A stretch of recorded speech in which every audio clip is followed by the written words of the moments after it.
علماء کرام سے میں گزارش کروں گا اپنا دائرہ متعین کریں۔ دنیا میں کام کرنا ہے تو اپنا دائرہ متعین کریں۔ اگر کوئی کام کرنا ہے، راہ راست پہ رہنا ہے، فتنوں سے بچنا ہے، اپنے آپ کو محفوظ رکھنا ہے، عافیت کے ساتھ دین کی خدمت کرنی ہے، تو پھر اپنا دائرہ متعین کریں۔ دائرہ متعین کرنے کی میں تفصیل خود کرتا ہوں تاکہ آپ کو تفصیل کرنی نہ پڑے اور آپ کو الجھن نہ پیش آئے۔ نمبر 1، سننے کا دائرہ۔ آپ نے کس کو سننا ہے؟ ہر کسی کو نہ سنیں۔ بسا اوقات بندہ عقائد پہ کام کرنا شروع کرتا ہے اور اپنے عقائد اپنوں کو سنے بغیر، پختہ ہوئے بغیر دوسروں کو سنتا ہے۔ وہ شبہات ایسے مضبوط ہو جاتے ہیں کہ اس کو کھرچنا پھر اس کے اختیار میں نہیں ہوتا۔ اپنا سننے کا دائرہ متعین کریں کہ میں نے کس کو سننا ہے۔ اس وقت جتنی الجھنیں دنیا میں پیش آ رہی ہیں، وہ بہت زیادہ، ان الجھنوں کی بہت بڑی وجہ یہ ہے کہ لوگ ایک کو نہیں سنتے۔ تراویح کا عنوان آئے گا، چھوٹے چھوٹے کلپ سنتے رہیں گے۔ میں تراویح کے موقع پر کہتا ہوں، بھائی آپ نے تراویح پر رمضان سے پہلے میرا 3 دن کا سبق سننا ہے۔ اس کے بعد 20 رکعت تراویح کے بارے میں کوئی آپ کو الجھن رہ جائے اور دور نہ ہو، پھر میں اس کا ذمہ دار۔ ایک بار سن لیں، ایک بار سن لیں۔ کتاب المحنت، اس پر آپ کو الجھنے ہیں۔ المحنت پر میرے تمام اسباق تفصیلاً سن لیں، پھر کوئی الجھن رہ جائے تو میں ذمہ دار ہوں۔ معیت ذاتیہ، معیت علمیہ، اللہ کی ذات یا اللہ کی صفات ہر جگہ پر ہے۔ اس پر میرا مفصل آپ بیان سن لیں، کئی گھنٹے کا۔ اس کے بعد الجھن رہ جائے تو میں ذمہ دار ہوں۔ میں گزارش کروں کہ اپنے سننے کا دائرہ متعین کریں۔ ہمارے ساتھ ہوتا ہے، لوگ سنتے کسی اور کو ہیں، جواب ہم سے لیتے ہیں۔ سنتے کسی اور کو ہیں، پھنستے ہیں تو اشکال ہم سے دور کراتے ہیں۔ میں آپ کو یہ نہیں کہتا کہ مجھے سنیں، میں کہتا ہوں جو میرے شاگرد اور میرے مرید ہیں وہ مجھے سنیں۔ سننے کا دائرہ متعین کریں، نمبر 1۔ نمبر 2، کس کو پڑھنا ہے؟ پڑھنے کا دائرہ متعین کریں۔ ہر کسی کی کتاب، ہر کسی کی تحریر، ہر کسی کی پوسٹ نہ پڑھیں۔ لوگ کسی کی کتاب پڑھتے ہیں اور پھر شک میں ہوتے ہیں کہ یہ جو کتاب میں مسئلہ لکھا ہے پتہ نہیں ٹھیک یا غلط، یہ جو حوالہ دیا ہے پتہ نہیں ٹھیک یا غلط، یہ جو پوسٹ میں حدیث دی ہے پتہ نہیں صحیح یا ضعیف۔ یہ میرے ساتھ ہوتا ہے۔ لوگ کبھی مجھے پوسٹ بھیجتے ہیں، کبھی تحریر بھیجتے ہیں، کبھی کسی کتاب بھیجتے ہیں کہ استاد جی یا مولانا صاحب، یہ جو ان کو لفظ اچھا لگے، آپ ذرا یہ بتائیں پوسٹ ٹھیک ہے؟ میں نے کہا جس نے بھیجی ہے وہاں رابطہ کریں، ان سے رابطہ نہیں ہوتا میں نے کہا نہ پڑھا کریں۔ احناف میڈیا کی پوسٹیں آ رہی ہیں، ہر عنوان پہ آ رہی ہیں، موسم کے مطابق آ رہی ہیں۔ میں اپنی ذمہ داری نبھا رہا ہوں، جو میرے اختیار میں ہے میں لگاؤں۔ آپ نہ سنیں جس پر آپ کو اعتماد نہیں۔ پہلے اپنے پڑھنے کا دائرہ متعین کریں کہ میں نے کس کو پڑھنا ہے۔ بعض لوگ اردو درست کرنے کے لیے ایسے ادیب کو پڑھتے ہیں جس کے نظریات غلط ہوتے ہیں۔ نتیجہ کیا نکلتا ہے؟ اردو ٹھیک ہوتے ہوتے نظریات غلط ہو جاتے ہیں۔ بعض لوگ شاعری سیکھنے کے لیے کسی شاعر کو پڑھتے ہیں، شاعری سیکھتے سیکھتے عشق مجازی کی غلاظت میں مبتلا ہو جاتے ہیں۔ آپ یہ دیکھیں آپ نے پڑھنا کس کو ہے، اس کو دیکھیں۔ آپ جس کو سنیں گے اس کا اثر لیں گے، آپ جس کو پڑھیں گے اس کا اثر لیں گے۔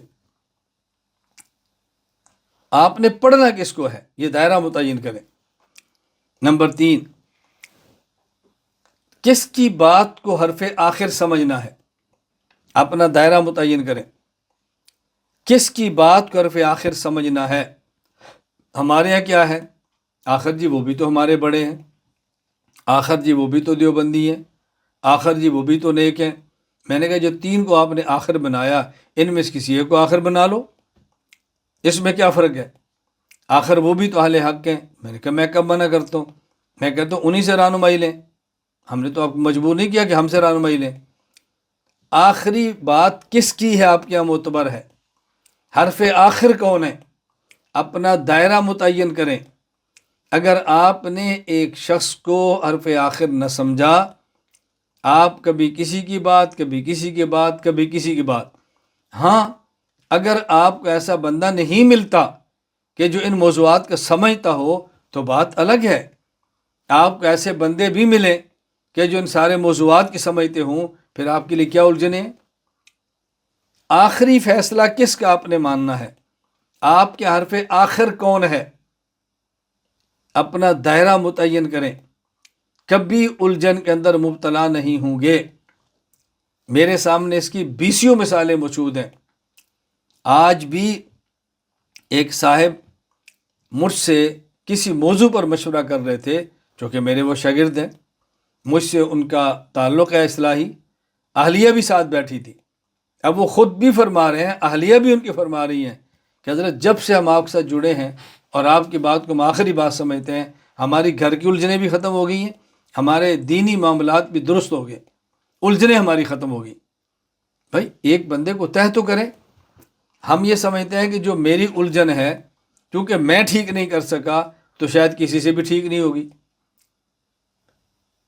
کسی سے بھی ٹھیک نہیں ہوگی۔ تو اپنا دائرہ متعین کریں کہ آپ کے یہاں حرف آخر کون ہے۔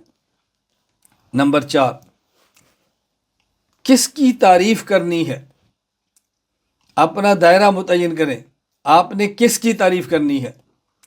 ہم بسا اوقات درسگاہوں میں طلباء کے سامنے تعریف کرتے ہیں ایسے شخص کی جو بد عقیدہ ہے، اور عنوان کیا ہوتا ہے تو بد عقیدہ اردو بڑی ظالم، ہے تو بد عقیدہ خطیب زبردست ہے تو بد عقیدہ عربیت کیا بات ہے تو وہ بندہ غیر، لیکن کام اس نے کیا کیا ہے تو بد عقیدہ لیکن سخی بڑا ہے۔ یہ جو آپ نے اپنی درسگاہ میں تعریفیں کی ہیں، میرا سوال یہ ہے کیا اردو ادیب آپ کے پاس صحیح العقیدہ موجود نہیں ہے؟ کیا اچھی گفتگو کرنے والا آپ کے پاس صحیح العقیدہ موجود نہیں ہے؟ کیا سخی کو مرد حق آپ کے پاس موجود نہیں ہے؟ آپ کا پورا اسلام، آپ کا پورا دائرہ اہل سنت والجماعت، آپ کا پورا دائرہ احناف، آپ کا پورا دائرہ دیوبندیت اس سے خالی ہے، کوئی بندہ آپ کے پاس نہیں ہے۔ افراد ہیں، افراد، رجل نہیں رجال ہیں۔ کیا مصیبت پڑی ہے آپ کو اپنی درسگاہ میں، اپنے گھر میں کسی غیر کو متعارف کرانے کی؟ یہ میں نے اپنی کانوں سے سنا ہے، میں اس لیے کہہ رہا ہوں۔ بس آپ کا درسگاہ میں اپنے طلباء کو یہ سبق پڑھایا جاتا ہے۔ ہمارے اکابر جبال علم تھے، ہمارے اکابر تقوی کا نمونہ تھے، لیکن ان کی اردو ثقیل تھی، ان کا لہجہ سخت تھا، اور فلاں کی اردو بڑی زبردست ہے، فلاں کو سمجھانے کا سلیقہ بہت سخت ہے۔ پھر طالب علم اسی کتاب پڑھتا ہے، پھر وہی گمراہ ہوتا ہے، پھر وہی طرز عمل خراب ہو جاتا ہے۔ یہ طے کریں آپ نے کس کی تعریف کرنی ہے، یہ طے کریں کس کی تعریف کرنی ہے۔ کسی بندے کی آپ چھوٹی سی بات دیکھتے ہیں جو آپ کے حق میں ہے، آپ اس کو آسمان پر چڑھا لیتے ہیں۔ میں بہت ساری مثالیں الفاظ کے ساتھ نہیں کہہ رہا کہ آپ نے اس کو چسپاں کرنا ہے فلاں کے بارے میں، فلاں کے بارے میں، فلاں کے بارے میں۔ ایک عنوان پہ ہم کام کرتے ہیں، اس عنوان پہ کسی نے 2 لفظ اچھے کہہ دیے، ہم اس کی ساری بد عقیدگیاں بھول جاتے ہیں اور اسی کو کہتے ہیں کیا بات ہے، ہمارے موضوع پر بڑی بات کی۔ اس نے ہمارے سٹیج پر ہمارے موضوع پر بات کہہ کے ہمارے بندے کھینچے ہیں، کوئی ہمیں بندہ دیا نہیں ہے۔ یہ بات سمجھنے کی کوشش کریں آپ۔ نمبر 5، کتنی تعریف کرنی ہے، اس کا بھی دائرہ متعین کریں۔ آپ نے جس کی تعریف کرنی ہے کتنی تعریف کرنی ہے، کیوں؟ ہم بسا اوقات ایک بندے سے عقیدت میں آتے ہیں اور اس کی اتنی تعریف کرتے ہیں، ہم یہ دنیا کا ذہن بنا دیتے ہیں کہ اب یہ دنیا میں ایک ہی ہے، بس بس بس پوری کائنات اس پہ ختم ہے۔ اور جب اسی سے تھوڑا سا اختلاف ہوتا ہے پھر اس پر اتنا برستے ہیں کہ جیسے دنیا کا شیطان یہ ہے، اب دنیا میں شیطان ختم ہو گئے۔ جب جڑیں گے تو اتنی تعریف کریں گے کہ حرف آخر، بس بس بس اب تقوی ختم، ولایت ختم۔ اور جب اس کی مخالفت کریں گے تو اتنی مخالفت کریں گے کہ اب اس پر شیطنت اور دجالیت ختم ہے۔ خدا کا واسطہ اپنا دائرہ طے کریں، آپ نے تعریف کتنی کرنی۔ میں آج علماء کرام کو بھی کہتا ہوں، کئی بار اپنے شاگردوں کو کہہ چکا ہوں، اپنے مریدین کو کہہ چکا ہوں، میرے بارے میں ایک اصول یاد رکھ لیں، دنیا کا کوئی شخص میری ذات پر اعتراض کرے کہ آپ کے استاد یا آپ کے شیخ محمد الیاس گھمن نے کوئی بات غلط کی ہے یا اس کے کردار غلط ہے، یہ جرم اس نے کیا، آپ بھڑکے مت، آپ غصے مت ہوں، آپ طیش میں مت آئیں۔ آپ کو ہم اس کو معصوم نہیں سمجھتے، ہم اس کو معصوم نہیں سمجھتے، ممکن ہے غلط بات کی ہو، جو گناہ آپ کہتے ہیں ممکن ایسے زیادہ کی ہوں۔ ہمارا آپ سے سوال ہے کہ آپ اس پہ ثبوت پیش کر سکتے ہیں؟ جی میرے پاس کلپ ہے، کوئی کلپ کا ٹکڑا نہیں، پورا کلپ، ایک جز نہیں، پورا بیان پیش کر سکتے ہیں، لاؤ ثبوت لاؤ۔ اگر آپ کہتے ہیں جرم ان نے کیا ہے، اس کا ثبوت لاؤ اور گواہ لاؤ۔ اگر یہ نہیں کر سکتے تو آپ کی میں ان سے بات کرا دوں، آپ ان سے بات کر سکتے ہیں۔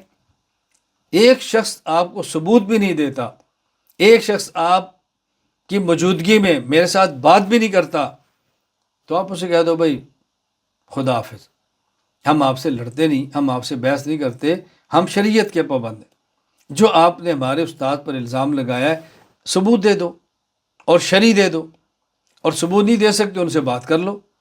یہ میں آپ کو قسم اٹھا کر کو تو میں ہانس نہیں ہوں گا، میرے علم میں ایسے واقعات آتے ہیں، میں اسی شہر میں ہوتا ہوں، اسی ملک میں ہوتا ہوں، مجھ پہ الزام لگانے والا اسی ملک میں ہوتا ہے، میرا ہی شاگرد یا مرید ان کو کہتا ہے بھائی استاد جی آئے ہیں، آپ ان سے بات کر لیں، کہتے ہیں یہ بات نہیں کر سکتے، وہ متکلم ہیں، صاحب لسان ہیں۔ اس نے کہا ہم تو سنیں گے نا، چلیں آپ بات نہ کریں، آپ ثبوت دے دیں، ہم ثبوت ان کے سامنے پیش کر دیں گے۔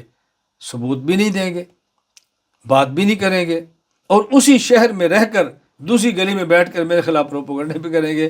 میں اپنے حضرات سے کہتا ہوں بھی ہم نے لڑنا نہیں، ہم نے جھگڑنا نہیں، ہم بتائیں گے کہ معتدل وہ ہیں یا ہم ہیں، اور آپ یقین فرمائیں گے، میں خدا گواہ ہے، قسم اٹھاؤں تو ہانس نہیں ہوں گا، اور یہ بات کرنے والے بھی وہی ہوں گے جو خود کو معتدل کہتے ہیں، جو خود کو متقی کہتے ہیں، خود کو نہایت سمجھدار اور اچھے لوگ کہتے ہیں، اور ہمارے بارے میں پروپیگنڈا ہوتا ہے کہ یہ بندے ٹھیک نہیں، ہم اعتدال میں ہیں، بات بھی نہیں کرتے، گالی بھی نہیں دیتے، جواب بھی نہیں دیتے، تنقید بھی نہیں کرتے، خاموش رہتے ہیں۔ ہم کہتے ہیں یہ ثبوت دو یا ہم سے بات کرو۔ اپنا دائرہ متعین کریں کہ آپ نے تعریف کرنی ہے تو کتنی کرنی ہے۔ نمبر 6، اپنا دائرہ متعین کریں، اپنے شاگردوں، اپنے مریدوں، اپنی مسجد کے مقتدیوں، اپنے حلقہ کے افراد کو تعارف کس کا کرانا ہے۔ ہر کسی کا تعارف نہ کرایا کریں، جو بھی آپ کے شہر میں آئے جوڑ دیا، جو بھی آپ کے ملک میں آئے جوڑ دیا، جو بھی آپ کے گھر آئے کٹھا منڈی لگا دی۔ یہ سوچا کریں تعارف ہم نے کس کا کرانا ہے۔ ہم بس اوقات تعارف کرانے کے بعد پھنستے ہیں، پہلے تعارف کراتے ہیں، پہلے بیان کراتے ہیں، پہلے مجمع جوڑتے ہیں، پہلے ان کی تعریفوں کے پل باندھتے ہیں، اور پھر وہی جب اپنے نظریات کو چھیڑنا شروع کرتے ہیں تو پھر ہم کہتے ہیں ہم نے غلطی کی تھی، ہمیں اس کا تعارف نہیں کرانا چاہیے تھا۔ تو طے کریں کہ تعارف کس کا کرانا ہے، اپنا دائرہ متعین کریں، اپنی درسگاہ میں، اپنے مسجد میں، اپنے مریدوں میں، اپنے حلقے میں ہر کسی کا تعارف مت کرائیں۔ جس پر آپ کو 100% اطمینان ہے، آپ اس کی سابقہ زندگی دیکھ کر درجہ اسباب میں مستقبل کا فیصلہ کریں گے، کو جی آئیں تعارف کرائیں، ہر کسی کا تعارف مت کریں۔ نمبر 7، اپنا وزن کن کے ترازو میں رکھنا ہے۔ اپنا دائرہ متعین کریں، اپنا وزن کس کے ترازو میں رکھیں؟ میں 20 بار کہہ چکا ہوں، ہمارا وزن ایک چھٹانک ہو یا ہمارا وزن ایک من ہو، ہمارا وزن ایک چھٹانک ہو یا ہمارا وزن ایک من ہو، انشاءاللہ ثم انشاءاللہ یہ اہل حق کے ترازو کے اندر ہی رہے گا۔ اپنا وزن آپ نے کن کے ترازو میں رکھنا ہے؟ ہمارا وزن کوئی اہل باطل اپنے ترازو میں نہ رکھے، ہمارا وزن کوئی اہل باطل کے ترازو میں نہ آئے۔ اس کا معنی ہمارے لفظ سے کسی باطل کی تائید نہ ہو، ہمارے قول سے کسی باطل کی تائید نہ ہو، ہمارے جملے سے کسی باطل کی تائید نہ ہو، ہمارے طرز عمل سے کسی باطل کی تائید نہ ہو۔ بس اوقات ہمارا طرز عمل ایسا ہوتا ہے کہ ہم اپنوں کی تردید کر جاتے ہیں اور باطل کی تائید کر جاتے ہیں۔ ایسا ہرگز نہ کریں، آپ فیصلہ کریں، اپنا دائرہ متعین کریں کہ ہمارا وزن کس کے ترازو کے اندر ہونا چاہیے۔ نمبر 8، اپنا دائرہ متعین کریں کہ آپ نے اپنی نسبت کن کی طرف کرنی ہے، اپنی نسبت آپ نے کیا کرنی ہے۔ ہم ہر آئے دن اپنی نسبتیں بدلتے رہتے ہیں اور چھوٹی نسبتیں کرتے رہتے ہیں۔ میرے اگر آپ مزاج کو دیکھیں گے، میں آپ کا اپنے مزاج کا پابند نہیں کر رہا اور میں ان نسبتوں کی تردید بھی نہیں کر رہا، یہ بات یاد رکھنا۔ مثال کے طور پہ میں ہوں، اب مجھے جو خانقاہ میں سلسلے میں اجازت حاصل ہے، وہ سلسلہ چشتیہ سے بھی ہے، قادریہ سے بھی ہے، نقشبندیہ سے بھی ہے، سہروردیہ سے بھی ہے، حضرت مدنی رحمہ اللہ کے سلسلے سے بھی ہے، حضرت تھانوی سے بھی ہے، حضرت شیخ زکریا رحمہ اللہ کے سلسلے سے بھی ہے، حضرت مولانا علی میاں ندوی رحمہ اللہ کے سلسلے سے بھی ہے، کئی سلاسل سے۔ اب میں نسبت کون سی کروں؟ میں نے خانقاہ کو منسوب کس کی طرف کروں؟ میں نے اپنی خانقاہ کو پورے عالم میں خانقاہ حنفیہ کے نام سے موسوم کر دی، خانقاہ حنفیہ رکھ دی۔ کیوں؟ خانقاہ حنفیہ کا معنی ہم باطل سے تنگ ہیں اور حق کے ساتھ ہیں۔ ما کان ابراہیم یہودیم ولا نصرانیم ولکن کان حنیفہ۔ حضرت ابراہیم علیہ السلام کے بارے میں قرآن صاف کہتا ہے، ما کان ابراہیم یہودیم ولا نصرانیہ، حضرت ابراہیم یہودی بھی نہیں، نصرانی بھی نہیں، حنیف ہے اور مسلم ہے۔ میں ایک مدرسہ بنا رہا ہوں تو مجھے یہ فرمائیں کہ مجھ سے فارغ ہونے والے طلبہ، ان کی میں کیا نسبت رکھوں؟ میں نے کہا حنفی رکھ دو۔ اپنی نسبت کیا رکھنی ہے، آپ نے منسوب کو کس کی طرف کرنا ہے، اس کو طے کریں۔ مجھے بعض میرے شاگرد ہیں، انہوں نے کہا جی ہم اپنے ساتھ گھمن لکھ لیں۔ میں نے کہا گھمن تو میری قوم ہے، آپ اگر میری قوم کے ہیں تو لکھ لیں، اگر قوم نہیں ہے تو آپ گھمن کیوں لکھیں گے؟ میں نے کہا مناسب نہیں ہے۔ میں خیر عرض کر رہا ہوں، بات اچھی طرح سمجھیں کہ اپنی نسبت کا دائرہ متعین کریں کہ ہماری نسبت کیا ہونی چاہیے۔ میں نے اپنا ادارہ بنایا تو نام مرکز اہل سنت والجماعت، میں نے خانقاہ بنائی ہے تو خانقاہ حنفیہ، میں نے میڈیا شروع کیا ہے تو احناف میڈیا، مکتبہ بنایا ہے تو مکتبہ دارالایمان، اگر کورسیں شروع کیے ہیں تو علم دین کورس، عالم کورس، تعلیم القرآن کورس، ترجمہ قرآن کریم کورس۔ دیکھیں ان میں سے کہیں آپ کو نسبت نظر نہیں آ رہی میں نے اپنے نام سے یا کسی اپنے بزرگ کے نام سے رکھی ہو، اپنی شکل و صورت کا، اپنی وضاقتہ کا۔ میں یہ دیکھتا ہوں کہ ہم ہر آئے دن اپنے لباس کو بدلتے ہیں، اپنی وضاقتہ بدلتے ہیں، یہ ٹھیک نہیں ہے۔ اس سے متاثر تو یہ پگڑی، اس سے متاثر تو یہ پگڑی، اس کی شہرت تو یہ ٹوپی، فلاں ملک میں گئے تو فلاں کیپ، ہم بدلتے رہتے ہیں۔ اپنی وضاقتہ مسنون رکھیں، سنت کے مطابق رکھیں، بس اپنی وضع اور قطع سنت کے مطابق رکھیں۔ خلاف سنت اپنی داڑھی کو نہ ہونے دیں، خلاف سنت پگڑی کو نہ ہونے دیں، خلاف سنت اپنے لباس کو نہ ہونے دیں۔ ایک عالم کی وضع اور قطع، لباس اور حیت ایسی ہونی چاہیے کہ دیکھنے سے پتہ چلے یہ عالم ہے۔ اپنے لباس کا دائرہ متعین کریں، وضع قطع کا دائرہ متعین کریں، ہر آئے دن بدلنے کی کوشش نہ کریں۔ یہ بھی کوئی جملہ ہے، جیسا دیس ویسا بیس، جیسا دیس ویسا بیس؟ بھئی آپ عالم ہیں، آپ کی قائدانہ صلاحیت ہے، جیسا دیس ویسا بیس کیا ہوتا ہے؟ نمبر 10، اپنا دائرہ متعین کریں کہ آپ کا آئیڈیل کون ہے۔ ایک شخص اپنا آئیڈیل متعین کریں، ہر آئے دن اپنا نمونہ تبدیل نہ کریں، ہر آئے دن اپنی پسندیدہ شخصیتیں تبدیل نہ کریں، استشارہ کریں، استخارہ کریں، سوچ سمجھ کر چلیں، ایک شخص کو اپنا معیار بنا لیں۔ اس دور میں کام کرنے کے لیے معیار حق تو حق اللہ کے پیغمبر ہیں صلی اللہ علیہ وسلم، حق اللہ کی ذات ہے، حق اللہ کا قرآن ہے، حق اللہ کا پیغمبر ہے صلی اللہ علیہ وسلم، معیار حق صحابہ کرام رضی اللہ تعالی عنہم اجمعین ہے۔ کام کرنے کے لیے آج کے دور میں آپ نے معیار کس کو بنانا ہے، کسوٹی کس کو بنانا ہے؟ تدریسی نظام میں معیار کس کو بنائیں، خانقاہی نظام میں معیار کس کو بنائیں، آپ میڈیا پر کام کرتے ہیں معیار کس کو بنائیں، آپ خطابت کرنا چاہتے ہیں معیار کس کو بنائیں، آپ جو دینی کام کرنا چاہتے ہیں اس میں آپ کا پسندیدہ شخص کون ہے، آپ کا نمونہ کون ہے، آپ معیار کس کو بنا کر اس کے مطابق اپنا کام کرنا چاہتے ہیں، تو آپ حضرات اپنا دائرہ متعین کریں، پھر آپ دیکھیں کام کیسے ہوتا ہے۔ میں اس کو سمیٹتے ہوئے آپ خدمت میں گزارش کروں گا، اگر آپ نے دین کا کام کرنا ہے اپنا دائرہ متعین کریں۔ نمبر 1 کس کو سننا ہے، نمبر 2 کس کو پڑھنا ہے، نمبر 3 کس کی بات کو حرف آخر سمجھنا ہے، نمبر 4 کس کی تعریف کرنی ہے، نمبر 5 کس کی کتنی تعریف کرنی ہے، نمبر 6 اپنے لوگوں کو تعارف کس کا کرانا ہے، نمبر 7 اپنا وزن کن کے ترازو میں رکھنا ہے، نمبر 8 اپنی نسبت کن کی طرف کرنی ہے، نمبر 9 اپنا لباس وضع اور قطع کیسی رکھنی ہے، نمبر 10 اپنے لیے نمونہ، معیار اور آئیڈیل کس کو بنانا ہے۔ آپ یہ طے کریں اور پھر یہ دیکھیں دین کا کام کیسے ہوتا ہے، پھر یہ دیکھیں رکاوٹیں کیسے ٹوٹتی ہیں، پھر دیکھیں حکمت عملی کیسے بنتی ہے۔ اللہ تعالیٰ مجھے اور آپ سب کو دین کی مقبول خدمت کرنے کی توفیق عطا فرمائے۔